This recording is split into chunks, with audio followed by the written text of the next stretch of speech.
Michael. It's so good to finally chat with you. You're all the way from Brussels, Belgium. That's just amazing. I know that you're really big on sales, helping startups. You've done a number of things. You have a few books. So if you just want to, how do you build rapport with new clients? If you're a startup and you're just, getting your feet wet, how do you do that? How do you tell people? Very, very good question, actually. And I see actually that if you look into, let's take Europe. Let's take Europe. We see that the way prospects deal with sales has changed completely. So actually, the classic shortcut of this is me, this is my product, is a very difficult one. We have to flip it around, and then people talk about like value and all that. But for me, the main goal is to scale your trust in a digital way, because it's much easier if they've seen something of you then you can reach out to them in a better phase. It's them reaching out to you. And we're dealing with so many startups, which from a business point of view is not the ideal business point of view because they don't have so much money. So it was more of a love project after helping so many corporates and said, come on, let me do something back to the world. Let's go to startups. I did that for 2-3 years, still do it a little bit, but I helped a lot of them. And the biggest issue they all have is something so basic we underestimate it. It's people, prospects do not trust them. So our goal from their point of view is that it's all about how do we increase trust? How do we increase trust before we even walk in? I wrote a book about it.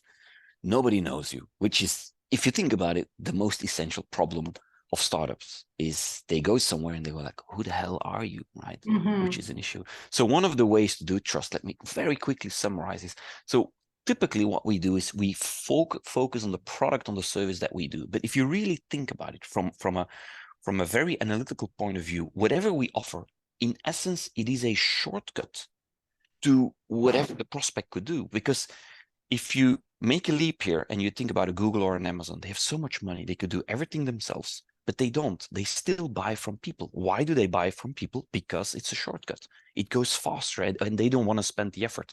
So fundamentally, any product or service in the world is always a shortcut because of their good or whatever reason. So in order to get there, I need to start somewhere else, because if I only talk about that, I get a very low conversion rate. I get the classic 2 to 2.4% conversion rates, typically what you see in cold outreach. I don't want to do that. I want to be higher. So I know that's the end goal. So I start with something inspiration. You can be like this.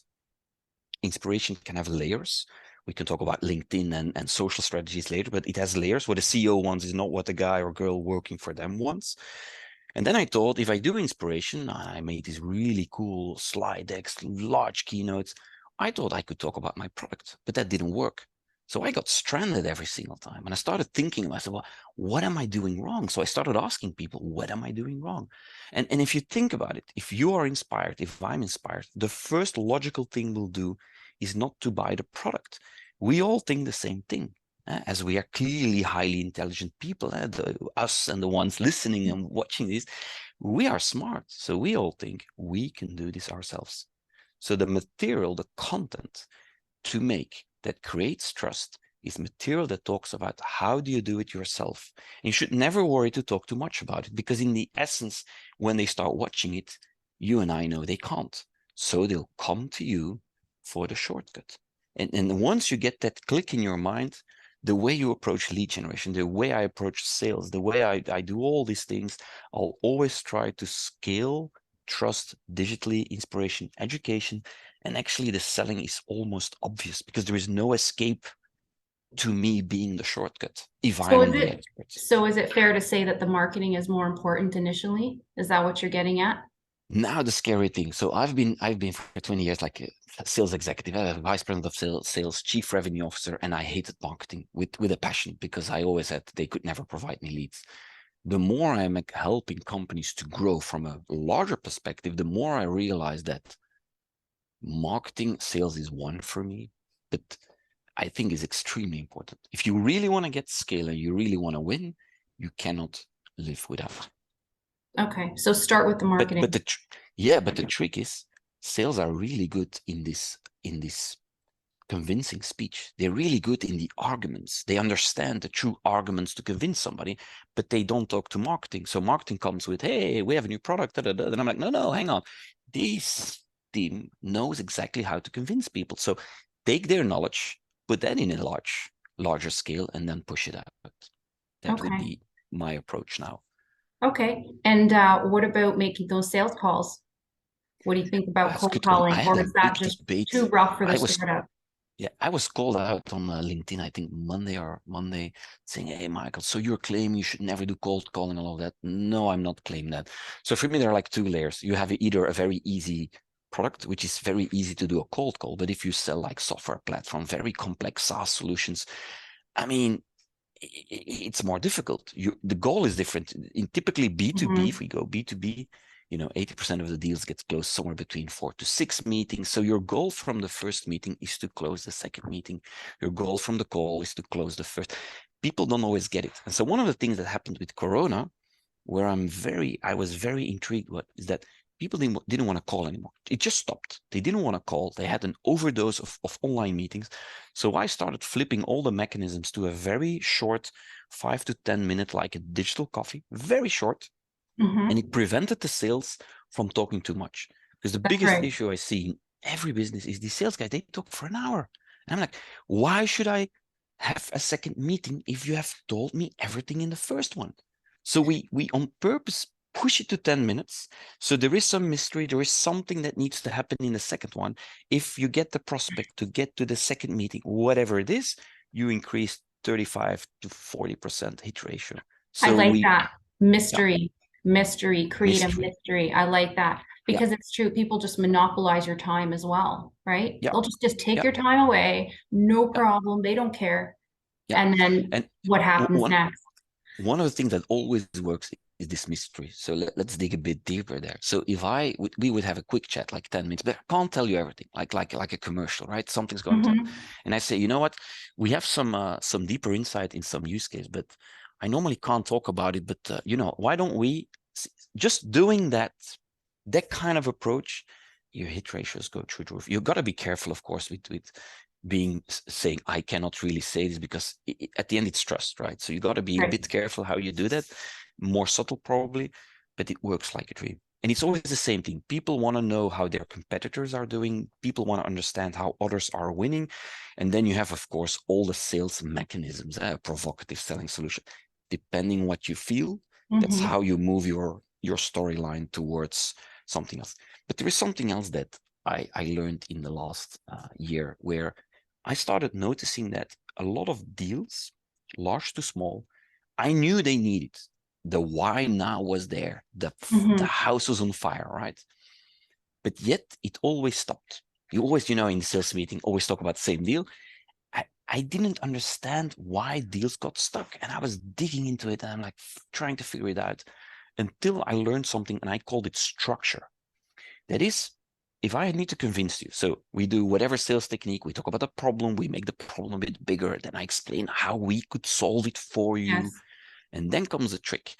We kind of tend to talk too much and explain too much. So if we paint a picture of the world which is complex and sophisticated and it's hard without you, your solution, whatever it is or service, is actually simplification. It's the shortcut. We make it simpler.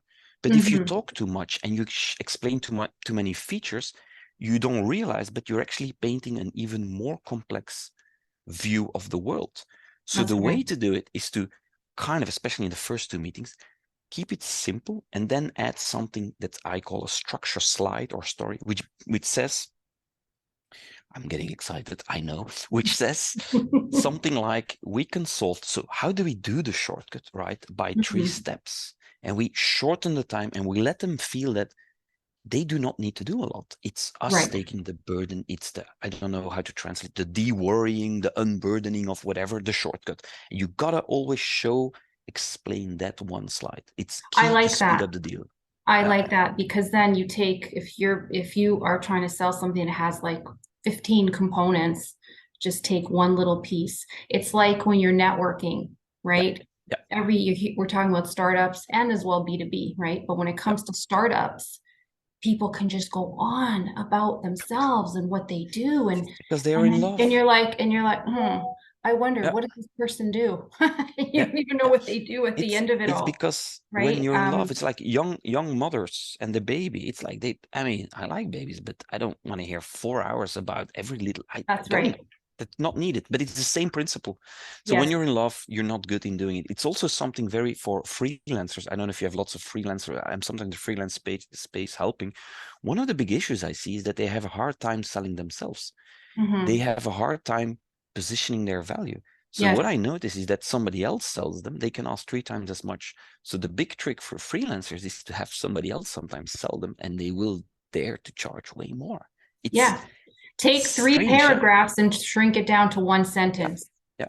right? So one of the exercise I always do is you phone up your customers that you have now that are happy with you and just ask them a very stupid question. Said, how would you sell me? How would you explain what I do?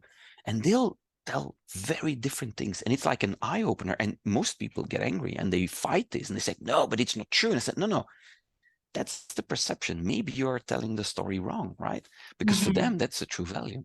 It's always a very intriguing thing to do, but it's a tough one. It It's very hurts. tough, and it's a growth. Yeah, It's something where that individual has to feel that they are ready to hear that, and they've yeah, grown. Because yeah, I know that previously, if you're told X, Y, and Z, you're like, no, that can't be. There's no way, and you take it personally, and you can't see from another person's point yeah, of view, another perspective. And that's yeah, exactly what needs to happen. The very yeah, thing that you don't want, that is what it will move you along. So it's yeah. it's a really good It's point. it's like the startups. One of the things I always say is they always tend to have too low pricing. And I always tell them, I said, listen, you do not want to be the cheapest. You want to be the most expensive of the market. So what should it look like to be like 3 times that price? What should it look like? It's a very intriguing exercise to do. And it will always move the pricing up. And here's a very interesting, I mean, if you want to go really pragmatic, how do you say price? And typically, a lot of companies, freelancers and startups, scale-ups, they always struggle and they say, okay, this problem, make it bigger. This is the solution. And how much does it cost? Well, it's going to cost you 10K. I'm just saying something. Yeah. So you should never do it that way. You should always use this anchoring mechanism, which says like, okay, you want to talk about budget? Let me give you an example. Here is company X. This is their problem X. Keep it very short. And this is how we solved it, X. And then we say, and the budget was around 30K. So I just tripled it or did it multiply by Mhm. 2.5. But the fact I inject social proof and I explain the problem and I give social proof makes people go, and then you have two techniques. Either they go like big eyes, they go physically What backwards, is this guy and then you crazy? Yeah. continue. If they just start nodding, you think I should have asked more, right? Mhm. And if they go back, you say, hang on, let me give you another example. And then you give their example from another company. Problem Y, see? And they say solution Y, and the budget is very similar to what they have in mind. And by just doing that, this simple technique, you make 20-30% more revenue. It's crazy how you can move your revenue in a week by just changing some of the words and the way you explain things. That's back to the positioning that you were talking Yeah, about. But yeah. what if you were to, is it wrong for somebody to say, what is your budget, as opposed to doing it that way? Is that I not will a good thing to ask?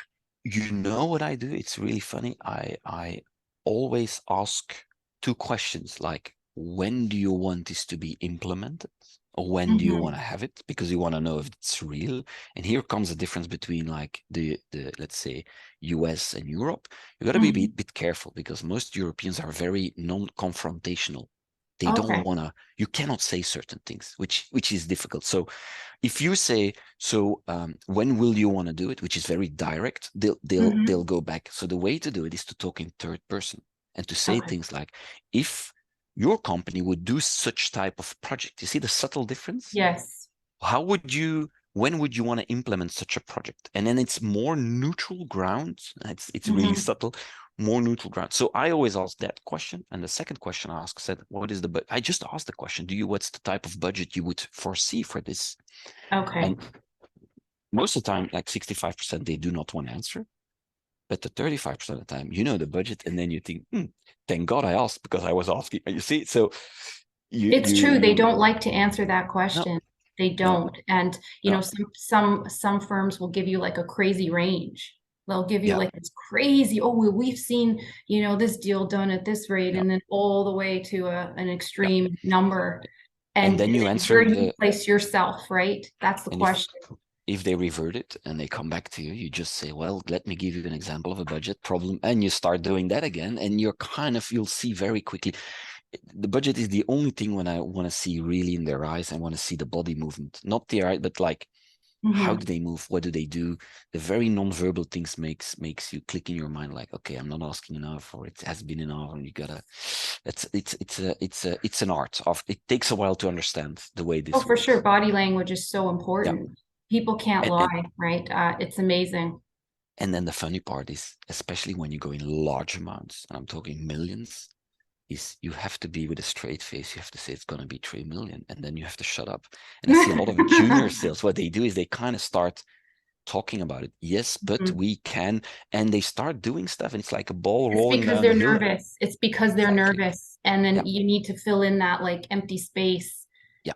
And then And the if other I'm from party the notices buying that. side, procurement, and I see that, I have them. I literally go after them. I said, so what are you saying that it's, and you always get discount. So Hmm. Hmm. dear sellers, say an amount, shut up. The one who speaks loses the battle. That's right. That's right. And the one who asks the questions is the one in control. Yeah, Yeah. yeah, yeah. Amazing. But be subtle. You got to be subtle. You can't, because there is also this line. You said you started your question with the rapport building. You also have the likability. Do I, if you are in a very competitive space, do I like that person more than that person? And it's most of the time it's the less dominant person, like the real dominant alpha will never really work. It's the one just being strong but not being dominant. Because if Hmm. I tell you what to do, you will never do it. And here's a very intriguing trick. So I started learning that if I tell people what to do, they won't do it. So you got to think about, okay, we got to give them choice. So could we offer choice, use leverage choice in such a way so I can steer a conversation, right? So I learned this with my kids. They like, we don't say French fries, we say Belgian fries. Belgian, we're proud about our beer and the fries, right? And the chocolate. Okay. So they don't want to eat vegetables. So I tried many things. I tried to be difficult dad. I tried to shout. I tried to put them in the corner. Nothing worked. Until the day I said, dear kids, do you want to eat chicken with broccoli or maybe chicken with carrots? What do you think? And they started actually answering. So then I started thinking, what if we do this with adults? If you really think about sales, there are only two options. You're either too early or you're either perfect on time, right? The Hmm. perfect on time is very rare. That's the 2% cold hit ratio. It's Yes. very rare. So that Yes. means that most of the time you are too early. And somebody, when you're too early, it's hard to push them. So if you think about that, you always have to end your sales pitch with a slide saying next steps. And I always give two choices. Choice one is if I'm too early, do it yourself. They can't, but at least they'll try. Inspire, educate, or literally the second one is the next step they need to do, which is like, let us discuss the technical requirements. Let us get the CEO together. So I'll always end with two choices, and I'll give them. And it's funny, people literally always choose one of both. And I Mhm. know immediately, even without them telling to me, Michael, it's too early. I'll know if they go for the information stuff, slow down, don't push it. I got to go back and see them back in 2 months. You see, that's how I build very large funnels with a lot of movement. I'm always focused Mhm. on what's the next step here. If I'm too early, how can I figure out I'm too early so I don't put it in my pipeline? Because most That's pipelines good. I see, That's good. So and you've got the choice close and then you've got the assumptive close as well. That's the other yeah, way. Just yeah, assume yeah, you've yeah. got it and talk to them like it's Yeah, happening. but that that is a tough one in Europe. That's a tough one in Europe. Again, because you're too confrontational, you're That's right. too And pushy. And depends also on the country, because don't forget, Europe is a place with many, many countries, with many different cultures. So the more north you go, the Netherlands, all those places, you can push. They'll yes. tell you in your face what they think. The more down you go, like Spain, Italy, and all that stuff, it's like you need 3 meetings, and in the third meeting you could potentially talk about business. It's crazy. Yeah, the Yeah, cost of it's a sales is different setup. crazy. Yeah, This is really, this is really enlightening. It's a totally different it's a totally different thing. layout. So that's also why Europeans have tough time in the US. So they Yes. arrive in New York, because most of the time they think it's New York, right? And then they realize it's a really tough place. You gotta really go for it. And when I was running my first team in the US, it was really difficult for me to understand that it was way tougher from a They want to confrontational get point of to the view. point, right? Like, let's Yeah, go. Let's get to the and you point. What don't do you do want that to do? in Yeah. exactly. Yeah. Yeah. Well, But look, yeah, any final comments you want to share today? What's the best I place for people to reach you, Michael? the most of the stuff, so because I believe in inspiration education, is so I have a whole YouTube channel which is packed with this kind of stuff. Like you, I have also interviews. I do a YouTube show. You see the background here, so that's the best place. Or you go to my website, is Michael Humblet. It's like humble with a T .com, and then you find all the stuff there is to read and to see. And I produce a lot of content because I believe in also in helping. I think you first help and then you ask. Of course, that's the way to do it. I'll make sure I have all the links up, and look, I really appreciate it. Thank you so much. Thank you. Pleasure was mine.